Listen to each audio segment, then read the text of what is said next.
Chapter 3. The Shen family's father and son not only went back home unscathed.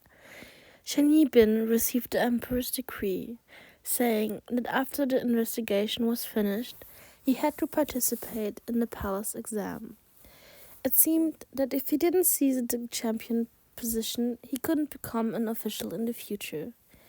This showed the Tianjin Emperor's high expectations for Shen Yibin.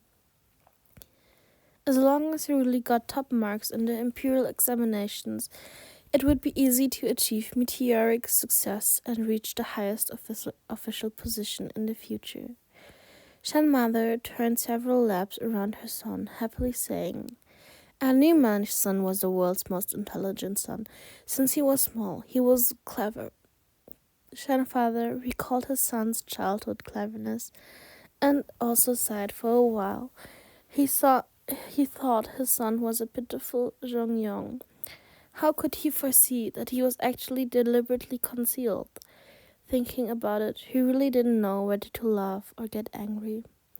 "Yibin, father thought about it. I think you were right. The seventh prince is too unrighteous. Since your sister is no longer beloved, we should switch alliances to another prince." Shen father stroked his beard and sighed. "But if we don't help the seventh prince, wouldn't Xiao Dan's life in his residence be even more difficult?" Shen mother's eyes were red with worry. "Mother, you misunderstood. As long as the Shen family doesn't fall, the seventh prince wouldn't dare mistreat sister. Plus, this son heard that the seventh prince not only pampers concubine Xie, the other women are treated as heir. If we support the seventh prince, the one who gains maximum benefit will not be sister, but the pampered Xie. So why should we do such a thankless thing?" Zhu Yunsheng placatingly patted the back of Shen mother's hand. Shen mother thought for a moment, finding his words reasonable. She also thought about how the seventh prince refused to help them, and even denounced and confined her daughter. The Shen family was really being kicked while it was down, so she no longer opposed. Because the palace eunuch stole the exam questions handwritten by the emperor, the Tianjin emperor unrestrainedly purged the inner palace. He disposed of all the spies planted by every faction, so the seventh prince still didn't know that the earth-shattering tax policy was actually written by the unremarkable Shen Yibin. Jie Yudo was reborn. She'd long since made friends with the talented ministers who supported the seventh prince in her past life, one of whom was Lin Wenji, whose proxy essay for numerous imperial exam candidates made him world famous. When she learned that the emperor had an exceedingly wonderful policy essay in hand and was searching Beijing for the author, she mentioned Lin Wenji to the seventh prince, only saying that she accidentally found an amazingly talented person, prompting the seventh prince to investigate.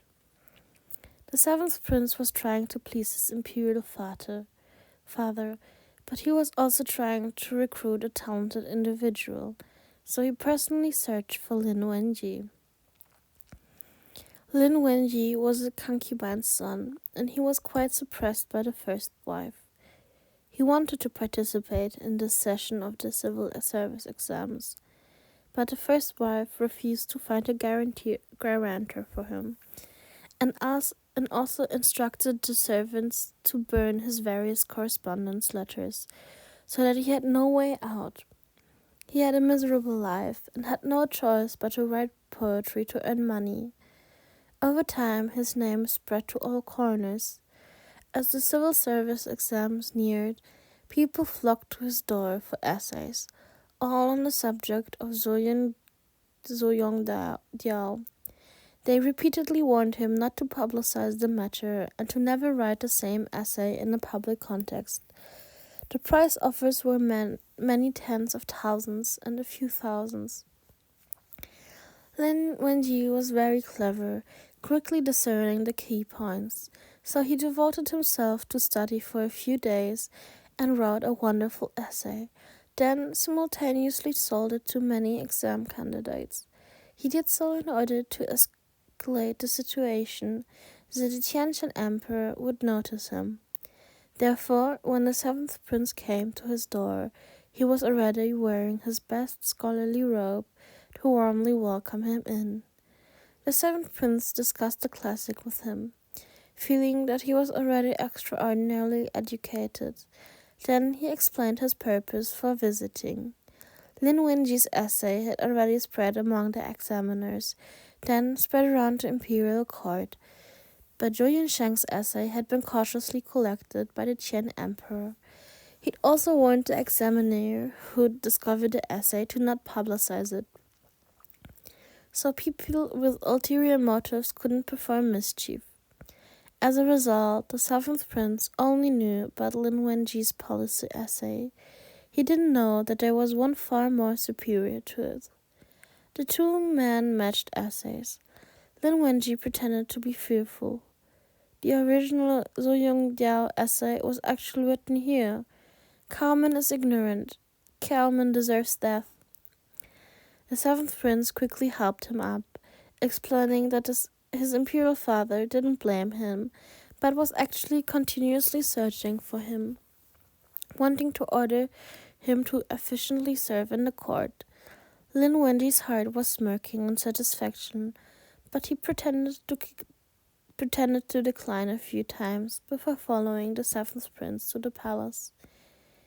In Qinzheng Hell, the Tiantian emperor was silent, only seizing up Lin Wenji with gloomy eyes. When Lin Wenji's cold sweat was resembling a waterfall, he finally opened. "Since you say that the essay was written by you, can you recite it for me?"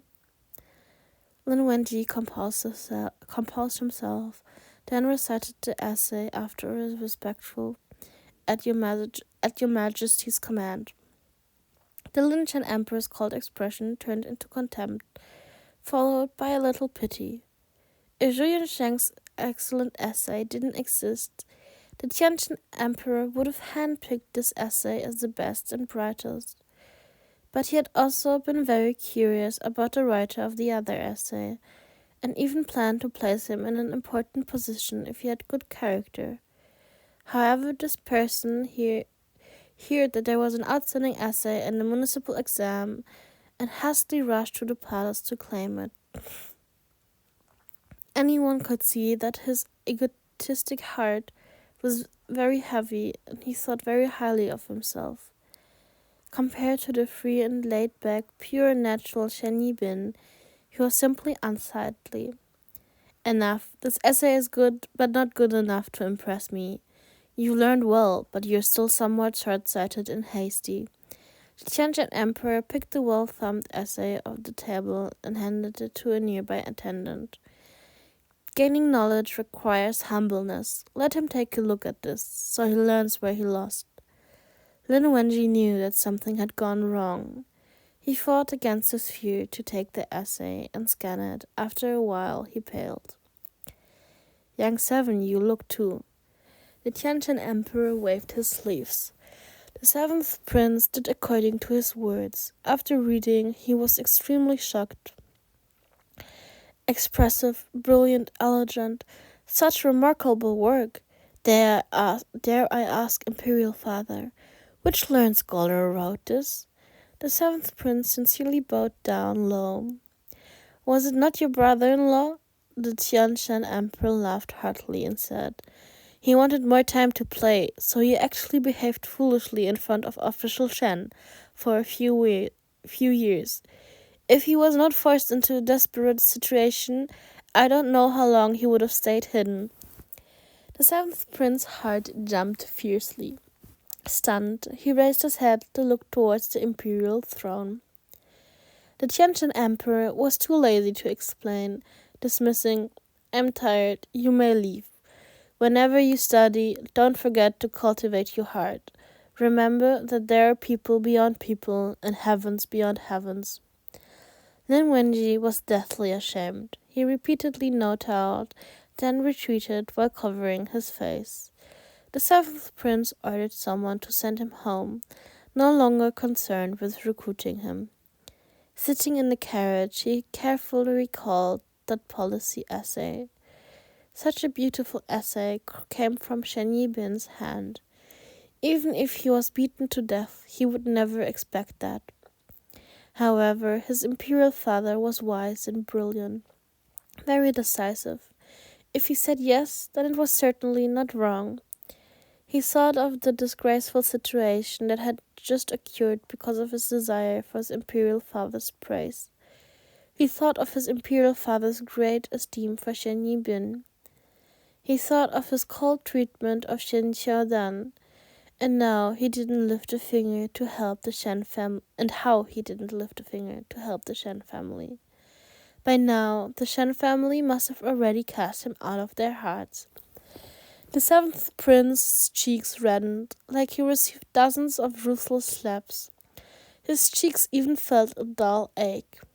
Shen Yibin would receive a high position, and Shen Hui was a first-class talented official in Dazhou. To lose the Shen family's father and son's support was no different than losing two capable assistants. The seventh prince's regret was insurmountable. He also hated Xie Yudo, who misled him. After he returned to the palace, he naturally rebuked her. She thought she'd ruined Shen Hui's career. How could she anticipate that Shen Yibin would emerge unexpectedly even more capable than Shen Hui? Xie Yudo carefully recalled Shen Yibin's last life. In her memory, he was a true dandy. The slightest bit of talent for learning couldn't be seen. Shen Yibin loved to play around in the last life. Shen Hui's position couldn't be shaken, so he was naturally happy to live free. In this life, she forced him into a dead end, so he showed off his capabilities. Could it be her unrestrained actions led to this mutation? Then in the future, wouldn't more unforeseen events occur? With the Shen family's support, could the seventh prince still smoothly without the Shen family's support, could the seventh prince still smoothly ascend the throne? Thinking of this, Xie Yudo panicked. She cursed herself for acting too carelessly. She'd actually picked up a stone to crush her own feet. But then she recalled that she'd carved out an escape route with the crown prince a long time ago, and because of this, no matter how many courtiers supported the crown prince, he would dig his own grave sooner or later. At this, her calm mood returned.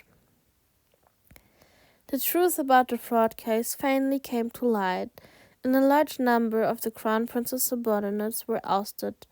The crown prince himself was also severely reprimanded by the Tianqian emperor in front of numerous court officials, losing all faith. After 2 days of resting and reorganization, the Tianqian emperor issued an imperial edict that ordered the tribute courtier to reopen the municipal exam. Zhou Yunsheng took first place without suspense, smoothly qualifying for the palace exam. This time, the topic of the palace exam was still very simple, only 3 words: the 4 classes. The enormous complex content, abstract concept, and the difficulty of establishing the topic caused many students to frown and worry. For a very long time, they didn't dare write.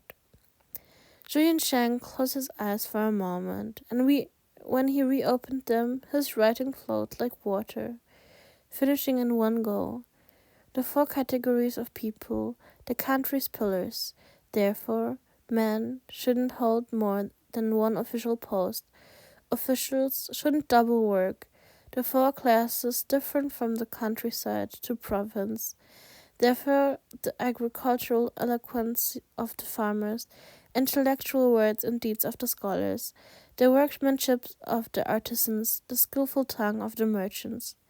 He abandoned the current popular landowners and noble, merchants or lowly views, and comprehensively expounded on the contribution to societal progress the various occupations achieved, especially the major role business development played in the country's rise, showing off his abilities between words.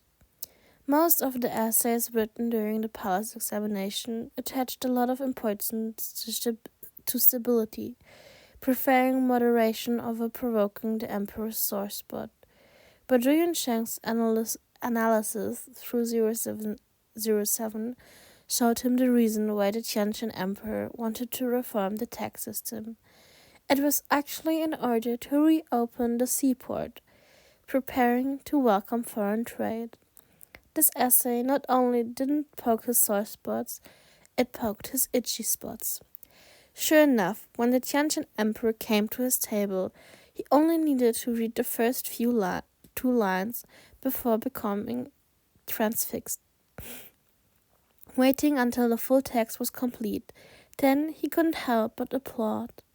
All the other candidates looked over. They could already figure out who was the section's champion. When the palace exam had barely ended, the Tianjin emperor impatiently summoned Zhou Yunsheng. They debated in Qinseng Hall until the day turned dark. Then he reluctantly let him leave. 3 days later, an imperial edict came down. Sure enough, Shen Yibin was the champion. Furthermore, he was awarded the official position of an academician in the Imperial Hanlan Academy. It was only the first step in his career. Yet he already became a 5th-ranked minister in the emperor's inner circle. He was only 18, not yet 20. If he properly learned through experience for a few years, he'd become a prime minister someday. Today's Shen Yibin became the hottest figure in Beijing. The people dropping by to propose marriage almost wore out the Shan family's threshold. Zhu Yunsheng used career first, family later as an excuse to reject them all. Shan father and Shan mother were now wishing they could dote on him to death. Naturally, whatever he said wouldn't be rejected. The 7th prince's residence. The 7th princess was looking through Shen Xiaodan's gift list. He felt that it was inappropriately and increased it by 30%, opening warmly. After Yibin joins the Imperial Academy, communication with others can't be avoided. As a sister, you should prepare more things that aid to socialize for him. Concubine understands. Concubine will go to take a look at the treasures once more. Shen Xiaodan smiled sweetly, but her eyes no longer held even a little bit of camaraderie for the 7th prince. She already knew that she had been sterilized by drugs. She had long lost her will to fight for favor. But as long as her family was influential, her status in the 7th prince's residence couldn't be shaken. Rather than trying to please the 7th prince, it would be better to increase the affection between her and her brother. That was something she could rely on for a lifetime. Shen Xiaodan left the main hall and ran into the haggard-faced Jiao Yuru. She couldn't help but smile scornfully. So what if you're favorite again? As long as my Shan family doesn't fall, you can't surpass me. All your past scheming, sooner or later they'll be paid back.